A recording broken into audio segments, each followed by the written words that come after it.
channel. If you're enjoying my channel, please be sure to give me that thumbs up and never forget to subscribe so you don't miss another video with me again. Okay, so today's video is going to be a little different than my normal, well, my past videos. So if you saw my last video, it was all about the keratin treatment. I broke everything down. I tried to answer as many questions that you might have as possible. And I came across something on the internet and I haven't been able to let it go, and I really needed to address it because as a professional, it's killing me. So every time I do a YouTube video, my process is kind of just to write everything out, what I want to say, everything I want to cover, all that. And then I'll go to Google, or, I'll go on my laptop and I will, depending on what I'm doing, I will look up just like general definitions. So like for my keratin treatment, I just looked up like the definition of the keratin protein just to make sure that I'm using the correct terminology and to make sure that you guys are able to understand what I'm saying. And I came across this one article that everything was just BS. Like, I can't even describe it. So I'm gonna go through that article today and I'm gonna see, show you guys like how false that all this stuff is, because it's not fair to you. It's not fair to the non-professionals who a lot of times, you guys don't know anything about this. It's not your job to know anything. It's my job as a stylist to educate you and inform you, which again is why I wanted to make this channel.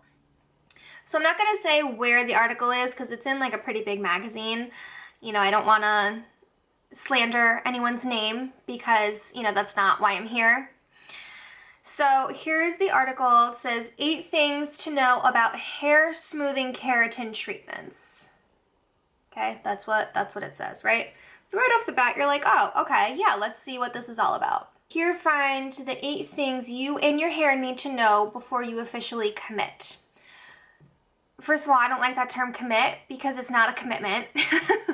It's out of your hair in 4 to 5 months. I don't think that's very much of a commitment. I think it's way more of a commitment when you go platinum blonde, because the maintenance for that is way more than getting a keratin treatment. So right off the bat there, that word commit, I don't like that. Number 1, keratin doesn't defrizz your hair.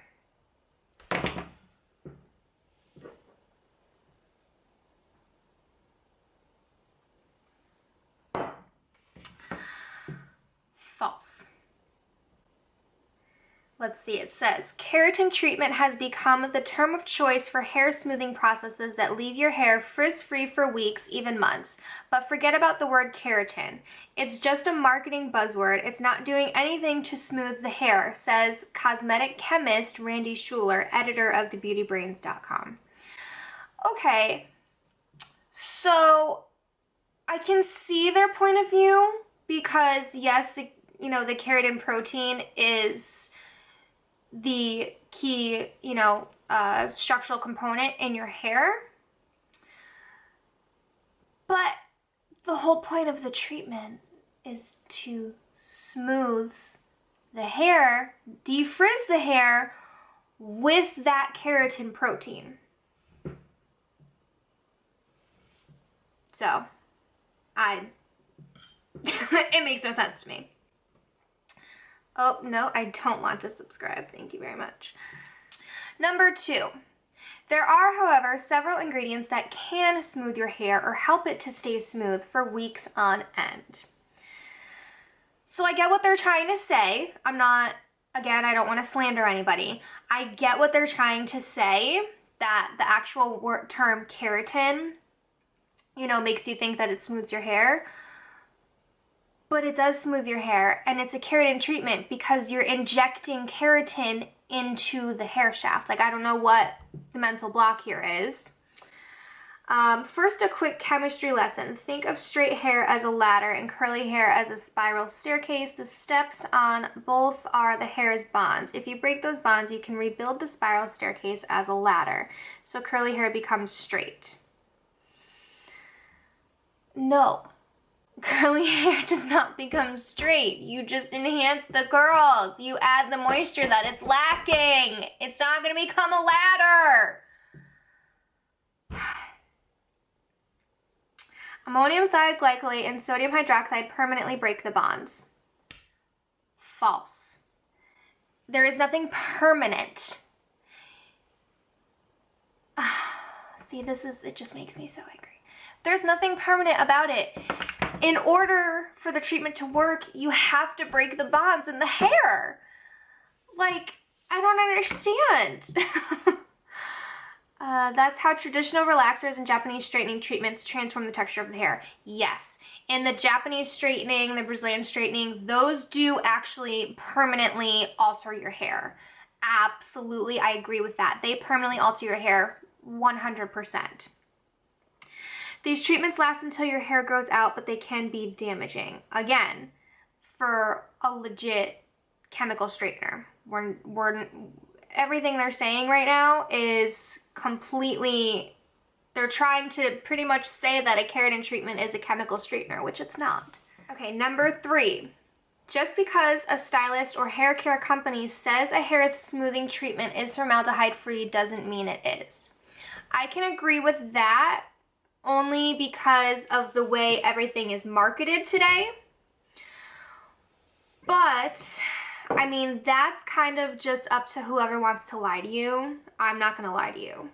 I said it in my last video that the harsh reality is that you need those chemicals. So I'm not here to lie to you. I know a lot of other people are because they want your money. I am not money driven. I want my clients happy. I feel like that's how it really should be. No hair treatment will technically contain formaldehyde because a little more chemistry for you, it's a gas, correct? What they can contain are methylene glycol, formalin, methanol, and methanadiol. Okay, so the only one of those 4 confusing words I have heard is the methylene glycol. That's the only one. I don't know what the others are, so I can't really have a definitive opinion on that. The only one that I have heard of is the methylene glycol. That is a term that I've heard in all the classes I've been to for the treatments that I've been certified in. But again, you know, you do need them. Because salon treatments don't require FDA approval, you do need to do your own due diligence if you want a formaldehyde-free service. Once again, this comes down to your relationship with your stylist. If your relationship with your stylist is wonderful and you feel like they really educate you and you feel like you have somebody who's honest, I don't know that you should really be doing your own due diligence because you're coming across articles like this that I'm calling out right now. So that's up to you. Again, if your stylist knows what they're doing, they will totally tell you, especially because everything is changing now. Everything is becoming more, you know, totally vegan. Everything's becoming so much healthier for you than 10, 20 years ago. So if you want to do your own due diligence, I know, you know, some people really need to just for their own peace of mind. That's totally fine, but take everything with a grain of salt. Ask your stylist if treatments contain formaldehyde or formaldehyde-releasing ingredients. So that's a total contradiction of what they're trying to say. Ask your stylist if the treatment contains formaldehyde or formaldehyde-releasing ingredients. So, contains formaldehyde. It's a gas. You can't just dump it into a bottle. It's something that gets released when the chemicals are mixed together. Yes, totally. Remember, keratin or peptides or silk proteins is not an acceptable answer. It actually is an acceptable answer, but again, I'm gonna tell you that, yeah, I'm not gonna sit there and be like, oh, you know, yeah, it's full of formaldehyde. Yeah, we're just gonna, you know, totally just ruin your hair. Like, I'm gonna sit there and say, yeah, you know, there are chemicals in it that, you know, probably aren't good for you. The number one is known as formaldehyde, but it also has this, like the peptides, the silk proteins, and the keratin to make your hair healthy. So I'm trying to sell you on this to make your hair healthier. So those things are an acceptable answer because you're asking what's in it and I'm telling you. And then if you then ask me if there's any harsh chemicals, then I will tell you, you know what? Yeah, but it's way below the OSHA standards and there's nothing to worry about. And you know, here's the thing too. If all of this stuff is so dangerous, then how are hairstylists able to do hair for 40 plus years if these chemicals are just like horrendous? You know, we're breathing them in much more than clients are every single day in the salon. So how are we able to do hair for that long if we're breathing in these crazy chemicals that are, and you know, people think are gonna kill us? Like, come on, people. It's really not that crazy. It's not as crazy as everyone makes it seem. So number 4, that's right. There's now a formaldehyde alternative. I don't know how true that is.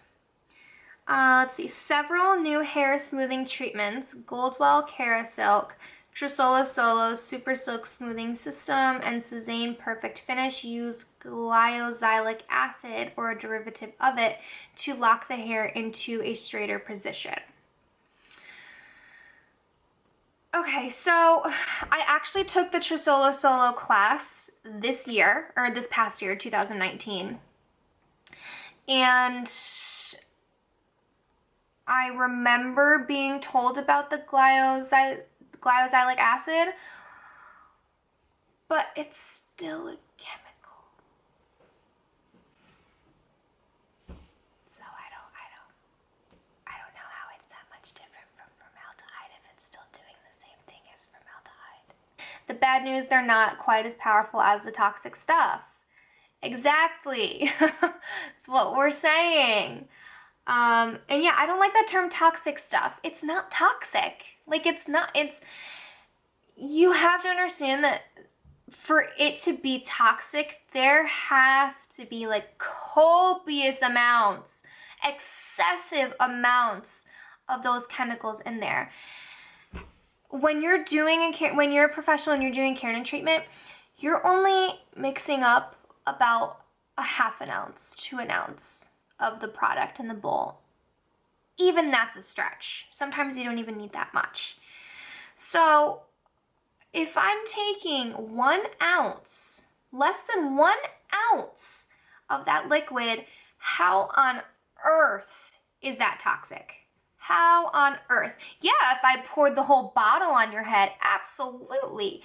But 1 ounce, less than 1 ounce, and it's toxic? I don't think so. That doesn't sound okay to me. Number 5, hair smoothing treatments can be the ticket to a great short haircut. I don't really like that either, only because, I mean, if you want a short haircut, just do a short haircut. Like, I can understand, you know, the frizz and, you know, if your hair is really poofy or thick or whatever, I can understand how you might be a little more self-conscious if you do, you know, a short haircut. You might want the weight of longer hair to hold it down so it's less poofy. But I gotta tell you, more often than not, thick hair is really great short because it's way less maintenance and it's way easier to take care of for those clients who feel like their hair is totally unbearable. I have quite a few really, really dense haired clients that prefer their hair short because it's much easier for them to take care of. And, you know, that all goes into how you get your hair cut anyway. Like, if your stylist, again, knows what they're doing, they're gonna kind of try to thin your hair out, get rid of some of that bulk. They're gonna texturize the crap out of it to make sure that it lasts you and to make sure that it's manageable for you anyway. Or there's, you know, a process you can do to thin your hair, you know, if it's completely necessary without using any chemicals. It's a cutting technique that your stylist can also perform to thin your hair drastically if it's that much of a problem. So I see what they're saying for this, but I don't know that it's 100% necessary if you have crazy thick hair and you want to wear it shorter. I don't think that it's 100% necessary to get a treatment done just so you could wear your hair short. That, again, that's just like it's you know, the whole, like I said, the whole article, it's not, you know, I don't want to slander anyone, but it's little phrases that they put in here that, you know, it's going to deter you from wanting to do anything like this to your hair when your hair might actually really do well with it, you know? Let's see. Okay, so under number 5, have you ever had a stylist talk you out of a pixie? It's not your face shape, it's your frizz. What? That's why many hairstylists now do a smoothing treatment before a major chop. What? I feel like I can't. I can't get on board with this, you guys. I can't get on board with this. Yeah, you don't need to cut your hair short if you want. I don't know. I don't like it. That just sounds so silly to me.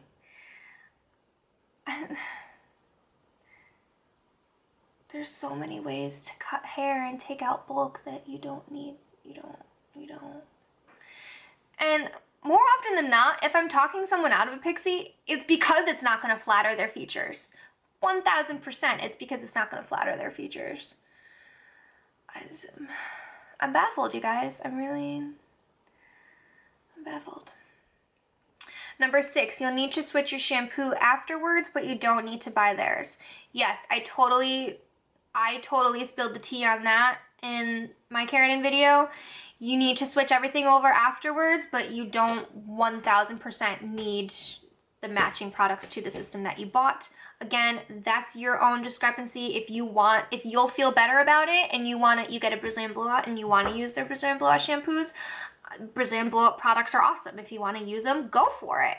If you get a keratherapy and you want to use the keratherapy shampoo, conditioner, all that stuff, freaking go for it. It's fabulous. But again, it's one of those things that it's just the sulfate-free aspect of it that truly matters at the end of the day. I don't even want to read this out loud.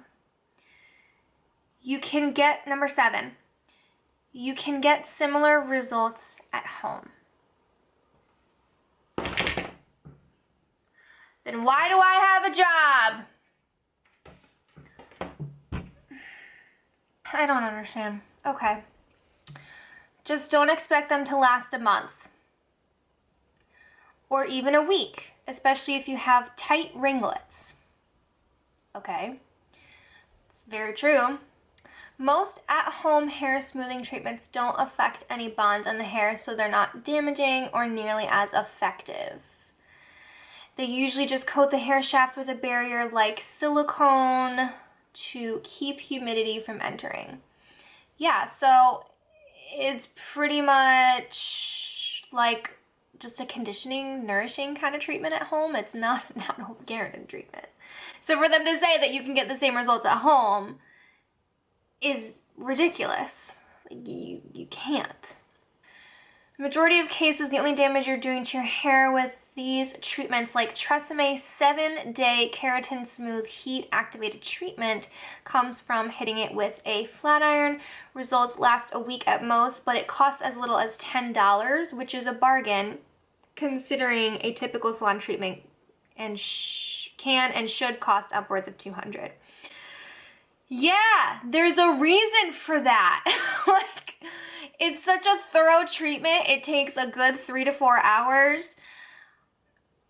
But the results you leave with are nowhere near what you're gonna get at home using Tresemme, which not only will it coat your hair with silicone, it will coat your hair with alcohol and parabens and just plastics, like all kinds of horrible things. Talk about damaging your hair.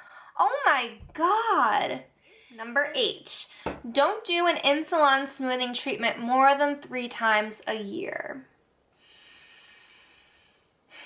Every time you do one, your hair becomes more brittle and prone to breakage. Did we not just... Your hair is going to be healthier. I'm getting real worked up over here. I need a sip of my coffee.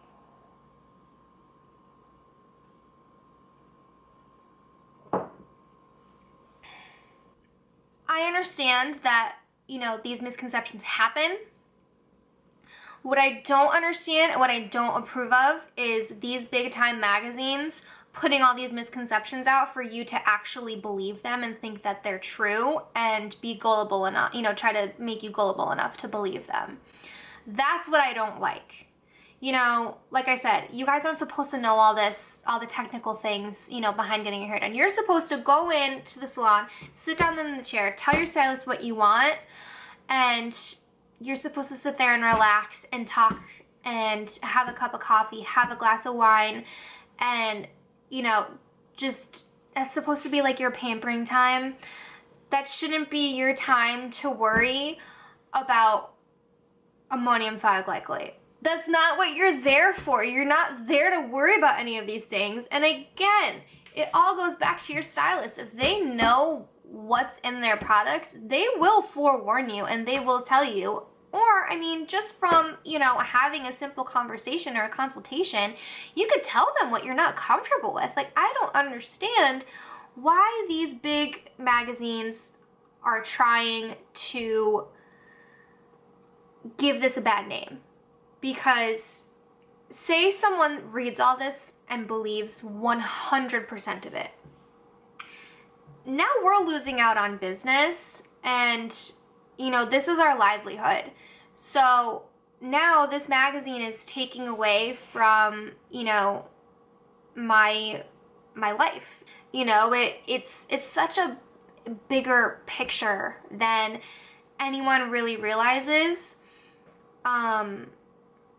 So that's what I don't like, because, you know what, yeah, again, these misconceptions happen, but that's where you come to your stylist and say, hey, like, I read this, is this true?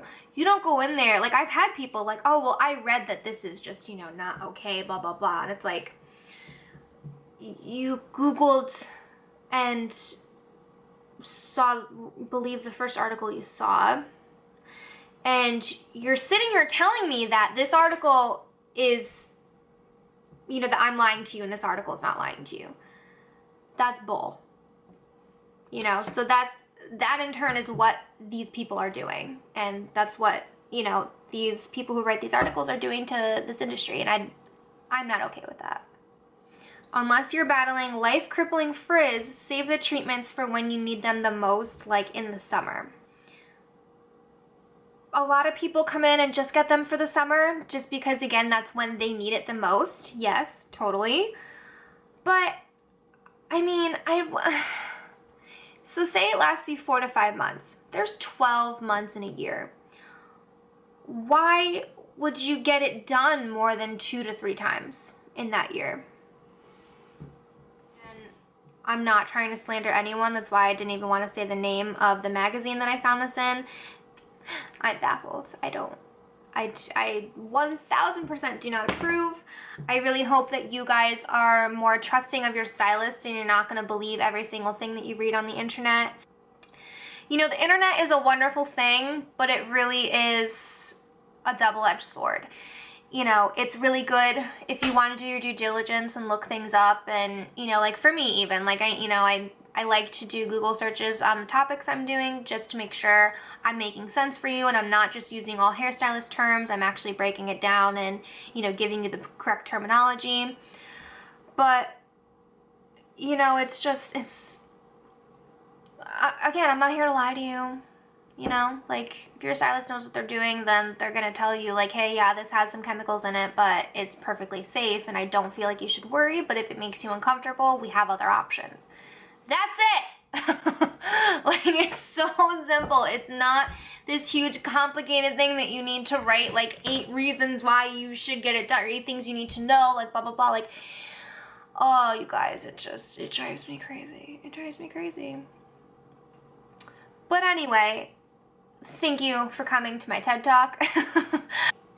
I don't want to, you know, make you guys think that, like, I know everything and, you know, everyone else is wrong or anything of that nature. That's not what I'm doing. You know, I'm 23. I still have a lot to learn about life, about my industry. You know, I still have a lot to learn for sure in all aspects. But coming across things like that on the internet, this one in particular, only, like, just because like I just broke everything down and did that video for you guys, and then I see that, I couldn't let it go, and I really, you know, I thought that you guys should totally be let into, you know, a lot of those misconceptions and a lot of the lies that people are telling you on the internet. I'm like ranting now. I just really wanted to bring all of that to your attention. So I do hope you enjoyed this. If you did, check out my other videos. If you wanted a refresh, go head over and watch my keratin video once again. I'm really glad I decided to do that video. I had a lot of fun doing it, and I like kind of doing those breakdowns for you. So if there's anything else you'd like me to break down for you, or, you know, you feel like there's a lot of stuff that you've heard about it or whatever, again, I'm open to anything. So comment below, or, you know, send me a DM on my Instagram, or I'm tongue-tied now from all that.